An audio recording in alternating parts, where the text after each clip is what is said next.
நாளைக்கான வீடியோவில் என்ன நடக்குன்னு சொல்லிட்டு பார்க்குறதுக்கு முன்னாடி நம்ம சேனலை சப்ஸ்கிரைப் பண்ணிவிடுங்க. நான் போடுற வீடியோஸ்லாம் உங்களுக்கு பிடிச்சிருந்துச்சி அப்படின்னா நம்ம சேனலை லைக் அண்ட் சப்ஸ்கிரைப் பண்ணிவிடுங்க. ஃபஸ்ட்டு சீனில் வந்துட்டு தீபா இருக்காங்க இல்லையா, அவங்கள தான் காமிச்சிட்ருக்காங்க. நல்லபடியாக கார்த்திக் சார் எப்படியாவது இதில் ஜெயிச்சிடணும் அப்படின்னு சொல்லிட்டு வேண்டிக்கிட்டு இருக்க பப்ளிஷும் பண்ணிடுறாங்க. அந்த சைடு வீட்டில் எல்லாருமே பார்க்க ஆவலாக இருக்காங்க. இந்த சைடு தீபா சொல்கிறாங்க, சார் கண்டிப்பாக நீங்கள் தான் ஜெயிக்க போகிறீங்க அப்படின்னு சொல்லிக்கிட்டு இருக்க, பார்க்கலாங்க. பல்லவி வாய்ஸில் எனக்கு நம்பிக்கை இருக்குது, கண்டிப்பாக இந்த பாட்டை வின் பண்ணும் நானும் நினைக்கிறேன் அப்படின்ற மாதிரி சொல்லிட்டு இருக்காரு. பல்லவிக்கு பெரிய வந்துட்டு ஒரு அங்கீகாரம் வாங்கி கொடுக்கணும்னு சொல்லிட்டு நான் ஆசைப்பட்றேன். ஆனால் அவங்க ஏன் தான் அவங்க ஃபேஸை மறைச்சி வச்சுட்டு இப்படி என்கிட்ட விளையாடுறாங்களோ தெரியவே இல்லை. அவங்க குரலில் எல்லாருக்கும் எவ்வளோ கிரேஸ் இருக்குது, அதை ஏன் அவங்க புரிஞ்சிக்க மாட்டேங்காங்கன்னு எனக்கு இப்போ வரைக்குமே புரியவே மாட்டேங்குது. அப்படி எந்த விஷயத்தில் அவங்க அந்த திருட்டு கும்பல்கிட்ட போய் லாக் ஆகிருக்காங்கன்னு தெரியலே அப்படின்னு சொல்ல, சார் அது என்னோட தலைவிதி சார், கடைசி வரைக்கும் என் தலைவிதி இப்படி தான் அமையணும்னு இருக்குது, அதை அந்த கடவுளால் கூட மாற்ற முடியாது போல் அப்படின்னு சொல்லிட்டு ரொம்ப தீபா மனசுக்குள்ளே ஃபீல் பண்ணுறாங்க. சரி வாங்குங்க போகலாம், வீட்டுக்கு போகலாம், வீட்டில் எல்லோரும் நமக்காக வெயிட் பண்ணிட்டு இருப்பாங்க அப்படின்னு சொல்ல, ஆமாங்க இந்நேரம் அத்தெல்லாம் உங்ககிட்ட இருந்து என்ன பதில் வரப்போகுதுன்னு சொல்லிட்டு காத்துட்டு இருந்திருப்பாங்க. அது மட்டும் கிடையாது, எப்படி பாட வச்சிங்க என்ன ஏதுன்னு கேட்குறதுக்காகவே வெயிட் பண்ணிட்டு இருப்பாங்க. நம்ம வீட்டுக்கு போகலாம் அப்படின்னு சொல்லிட்டு தீபாவும் இங்கிட்ட பேசிகிட்டு இருக்காங்க. அந்த சைடு வீட்டில் தான் காமிச்சிட்டு இருக்காங்க. ஐயோ கார்த்தி ஆல்பம் ரிலீஸ் பண்ணிட்டான், வாங்க எல்லோரும் பார்க்கலாம் அப்படின்னு சொல்ல, அவனே என்னத்தையாவது பண்ணணுமே, சவால் விட்டு தொலைச்சிட்டமே அப்படின்னு சொல்லிட்டு யாரையாவது வச்சு பாட வச்சுருப்பான்.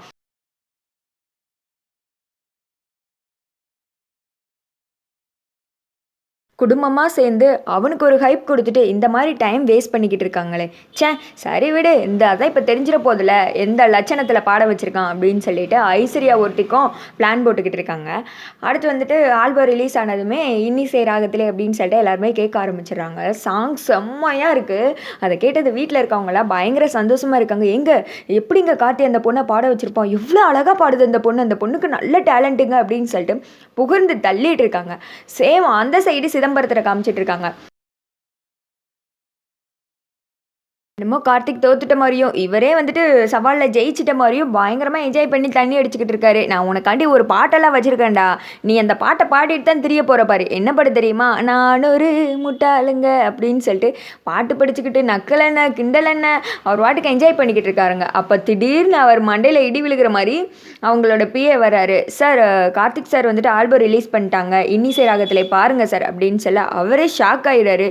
என்னது உண்மையாவா அப்படின்னு சொல்ல, ஆமாம் சார், அவன் ஏதாவது யாரையா வச்சு பாட வச்சிருப்பான், அவன் ஃப்ரெண்டு கூட ஏதோ பாடுறானா, எங்கே போடு, அவன் என்ன தான் ரிலீஸ் பண்ணியிருக்கான் நானும் சொல்லிட்டு பார்க்குறேன் அப்படின்னு சொல்லிட்டு சிதம்பரம் கெத்தா சொல்லிட்டு போட விட்டு பார்த்தா அப்படியே ஆஃப் ஆகிடுறாரு. பார்த்தா செம்மையாக படிச்சிருக்காங்க அந்த பாட்டு, பல்லவி தானே படிச்சிருப்பாங்க, கேட்குறதுக்கே அவ்வளோ அழகாக இருக்குது. அதை கேட்டுட்டு அப்படியே சிதம்பரத்துக்கு என்ன பேசனே தெரியாமல் ஆடி போய் உட்காந்துடுறாரு. அவ்வளோதானா, இனிமேல் நம்ம மியூசிக் கெரியர் அவ்வளோதானா, இவங்கிட்ட போய் இப்படி சவால் விட்டுட்டோமே, இந்த பாட்டு எப்படி எல்லாருக்கும் பிடிக்கும், ஏன்னா எனக்கே பிடிச்சிருக்கு, அந்தளவுக்கு இந்த பொண்ணு நல்லா பாடியிருக்கு, யார் பாடியிருப்பா, ஒருவேளை அந்த தீபா தான் வந்து பாடிட்டாலோ, இந்த ஐஸ்வர்யாவை பார்த்துக்க சொன்னது ரொம்ப தப்பாக போச்சு, இவகிட்ட பிளானை கொடுத்தது நம்ம செஞ்ச பெரிய பெரிய தப்பு, நம்மளே பேசாமல் இதில் இறங்கி செஞ்சுருக்கணும், இவ்வளோ போய் நம்பின பாரு அப்படின்னு சொல்லிட்டு ஐஸ்வர்யாவுக்கு தான் கால் பண்ணணும்னு சொல்லிட்டு அவர் பார்த்துட்டு இருக்காரு.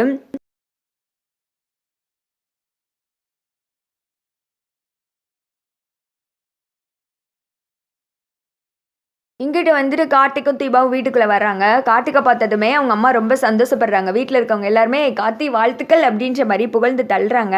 தேங்க்ஸ்மா அப்படின்ற மாதிரி கார்த்தி பேசிகிட்டு இருக்காங்க. கார்த்தி எப்படி கார்த்தி அந்த பொண்ணு எப்படி வந்து பாடினா, இப்போ வரைக்கும் எனக்கு ஒன்றுமே புரியலையே, நேற்று வரைக்குமே அந்த பொண்ணு ஏமாற்றிட்டா, என்ன பண்ண போகிறேன்னு சொல்லிட்டு நாங்கள் எல்லாருமே ரொம்ப பயத்தில் இருந்தோம்.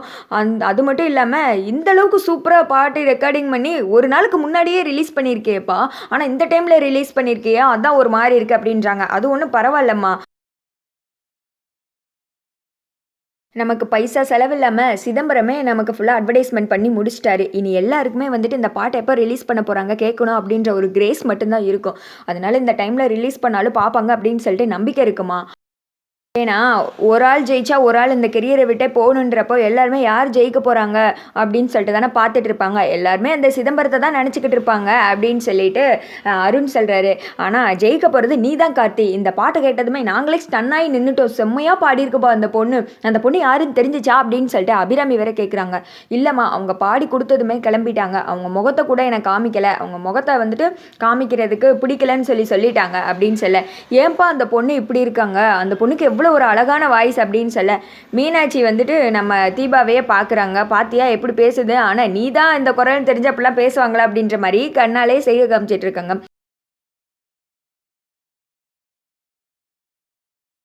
தீபாக்கு அத பத்திலாம் கவலை கிடையாது. பாடி குடுத்தாச்சு. கார்த்திக் சார் கண்டிப்பா ஜெயிக்க போறாங்க அப்படின்னு சொல்லிட்டு பயங்கர ஹாப்பியா இருக்காங்க. அடுத்து வந்துட்டு நம்ம கார்த்திக்கோட அப்பா சொல்றாங்க, "வாழ்த்துக்கள்ப்பா! நீ தான் கண்டிப்பா ஜெயிக்க போற பாரேன். அந்த சிதம்பரம் உன்கிட்ட மண்ண கவ்வத்தான் போறான். இந்த அளவுக்கு இந்த பொண்ணு வந்துட்டு அழகா பாடி குடுத்துருப்பான்னு நான் நினைக்கவே இல்ல கடைசி நேரத்துல" அப்படின்னுட்டு இருக்காங்க. ஐஸ்வர்யாக்கு இதெல்லாம் பார்த்துட்டு தாள முடியல. பயங்கர டென்ஷன்ல இருக்காங்க.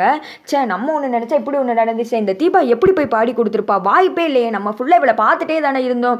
ஐயோ! இப்ப இவ்வளவு தூரம் பிளான் போட்டு எல்லாம் வேஸ்ட் ஆயிடுச்சா? நம்ம பிளான் எல்லாம் இப்படி மொக்கையாயிடுச்சே. ஐயோ! என்னதான் பண்றது இப்போ?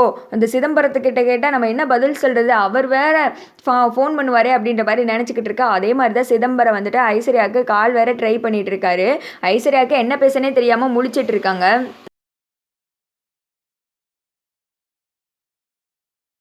சரி, இப்போதைக்கு அவர்கிட்ட நம்ம எதுவும் பேசிக்க வேணாம். தனியா போய் பேசிக்கலாம் அப்படின்னு சொல்லிட்டு யோசிச்சுக்கிட்டே நின்னுட்டே இருக்காங்க.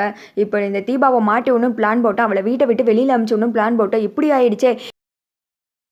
இப்ப இந்த நேரத்துல மட்டும் தீபா தான் அந்த பல்லவின்னு சொல்லிட்டு நம்ம எல்லார்கிட்டயும் சொல்லிட்டோம்னா, கண்டிப்பா இவள தலையில தூக்கி வச்சு கொண்டாட ஆரம்பிச்சுருவாங்க. இதுக்கு முன்னாடி பிரச்சனை வரும். கார்த்தி சவால்ல தோப்பான். அதுக்கடுத்து தீபா தான் பல்லவி அப்படின்னு சொல்லிட்டு சொல்லி இந்த வீட்ட விட்டு வெளியில அனுப்பணும்னு சொல்லிட்டு பிளான் போட்டோம். இப்ப அந்த பிளானே உல்டாவாயிடுச்சே. இப்போதைக்கு இவ பல்லவின்னு வீட்ல யாருக்குமே தெரியவே கூடாது. அந்த கார்த்தி வேற ரூபஸ்ரீயும் கோயில வேற மிரட்டிக்கிட்டு இருக்கான். அவனா கண்டுபிடிக்கிறப்ப கண்டுபிடிக்கட்டும். நெக்ஸ்ட் இது முடிஞ்சதுக்கப்புறம் எப்படியுமே பல்லவி யாரு அப்படின்னு சொல்லிட்டு கார்த்தி தேடி கண்டுபிடிக்கத்தான் போறான்.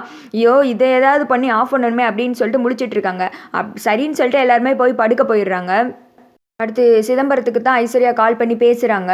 "என்னாச்சு ஐஸ்வர்யா? நீ என்னென்னமோ சொன்ன, இப்போ என்னமோ நடந்துக்கிட்டு இருக்கு. அந்த தீபா தான் பாடி கொடுத்த மாதிரியே இருக்கு. இதெல்லாம் நீ கவனிக்கிறது இல்லையா? இப்போ பாரு என்ன பண்ணி வச்சிட்டான். அவன் ஜெயிச்சிட்டான். கண்டிப்பாக ஜெயிக்க போகிறான் அப்படின்னு சொல்லிக்கிட்டு இருக்க. சார் இதை நானே எதிர்பார்க்காத டெஸ்ட் தான் சார். எப்படி இந்த தீபா போய் பானானே தெரியல. நான் கூட ஆஃபீஸில் வந்துட்டு இருக்கால ஃப்ரெண்டு, அவனை வச்சு ஏதாவது பாடியிருப்பான்னு தான் நினச்சேன். ஏன்னா நம்ம போட்டு வச்ச பிளான் எப்படி கோகிலாவும் ரூபஸ்ரீயும் இந்த தீபா யாருன்ற சின்ன குழு கூட கொடுக்கல. அப்படி இருக்கும்போது எப்படி வந்துட்டு தீபா போய் பாடியிருப்பா? இதில் ஏதோ ஒரு பெரிய சதி இருக்கு சார். எனக்கு தெரிஞ்சு எங்க வீட்லயே யாரோ தீபாவுக்கு சப்போர்ட் பண்றாங்கன்னு நினைக்கிறேன். அது வேற யாருமே இருக்காது. இந்த மீனாட்சியா தான் இருக்கும் அப்படின்னு சொல்லிட்டு சொல்றாங்க. என்னமோ கடைசியில நீ பிளான் எதுவுமே சரியா கவனிக்கவே இல்லை. இப்ப பாரு அந்த கார்த்தி வந்துட்டு ஜெயிச்சிட்டான். நாளைக்கு அவன் முன்னாடி வந்து நின்னா நான் என்ன செய்ய போறேன் பாரு. கண்டிப்பா அவன் ஜெயிப்பான் எனக்கு தெரிஞ்சு போச்சு அப்படின்னு சொல்ல, சார் அதுக்கெல்லாம் நீங்க ஒன்றும் கவலைப்படாதீங்க. இந்த டைம்ல ரிலீஸ் பண்ணியிருக்கான். பாட்டு எப்படி ஹிட் ஆனா தானே சார் அப்படின்னு சொல்ல, என்ன பண்ணன்னு தெரியாம சிதம்பரம் முழிச்சுக்கிட்டு இருக்காரு. அதோட பாத்தீங்கன்னா இந்த வீடியோ வந்துட்டு முடிஞ்சிருது. நெக்ஸ்ட் கண்டென்ட்டை எப்படி கொண்டு வருவாங்கன்னா, பல்லவி யாருன்றத கார்த்தி வந்துட்டு முழு மூச்சா கண்டுபிடிக்க இறங்க போறாரு. ஏன்னா ரூபஸ்ரீயும் கோகிலாவும் அந்த அளவுக்கு கார்த்தியை வந்துட்டு ட்ரிகர் பண்ணி விட்டுருக்காங்க. கண்டிப்பா வந்துட்டு யாருன்னு சொல்லிட்டு கண்டுபிடிச்சு ஐஸ்வர்யா, ரூபஸ்ரீ, கோகிலா இவங்களுக்கு எல்லாருமே இருக்கு வச்சு செய்ய போறாரு கார்த்தி. அதுக்கடுத்து வந்துட்டு ஃபோன் மூலயமா கண்டுபிடிக்க வாய்ப்பு இருக்கு. ஏன்னா அது ஐஸ்வர்யா வாங்கி கொடுத்த ஃபோன் தானே. நீங்க எப்படி நினைக்கிறீங்க அப்படின்னு சொல்லிட்டு கமெண்ட் பண்ணுங்க.